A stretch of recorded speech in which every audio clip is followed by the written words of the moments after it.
संपूर्ण जगावर युद्धाचं सावट असताना संपूर्ण हॉटेल व्यावसायिकांवरती मोठा याचा परिणाम झाल्याचं आपल्याला पाहायला मिळतंय। इराण इस्रायलच्या युद्धाचा परिणाम जो आहे तो LPG गॅसवर झाला आणि यामुळे हॉटेल व्यावसायिकांना त्याचसोबतच LPG करते आहेत यांना मोठ्या प्रमाणात फटका बसल्याचं आपल्याला पाहायला मिळतं आणि याचाच परिणाम म्हणून अनेक छोटे हॉटेल व्यावसायिक असू द्या अथवा जे चायच्या टपऱ्या असतात सकाळच्या वेळेस मुंबईमध्ये मोठ्या प्रमाणात उघडल्या जातात।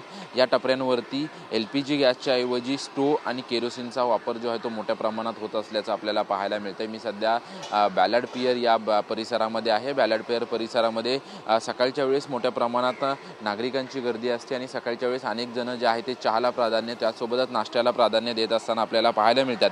आणि ज्या भागामध्ये LPGचा वापर खरं तर केला जात होता आणि स्टोव्ह किंवा केरोसिन वापरल्यानंतर मुंबई महानगरपालिकेकडून कारवाई केली जात होती, या संपूर्ण बॅलड पियर परिसरामध्ये जे आहे ते आता आपण पाहू शकतो की स्टोव्हचा आणि केरोसिनचा वापर जो आहे तो मोठ्या प्रमाणात होत असल्याचं आपल्याला पाहायला मिळतंय।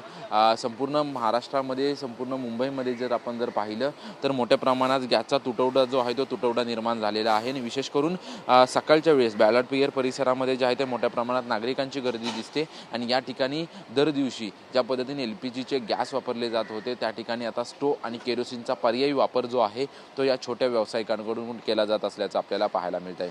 कॅमेरामन योगेश गुरवसह निवृत्ती बाबर, TV9 मराठी, मुंबई।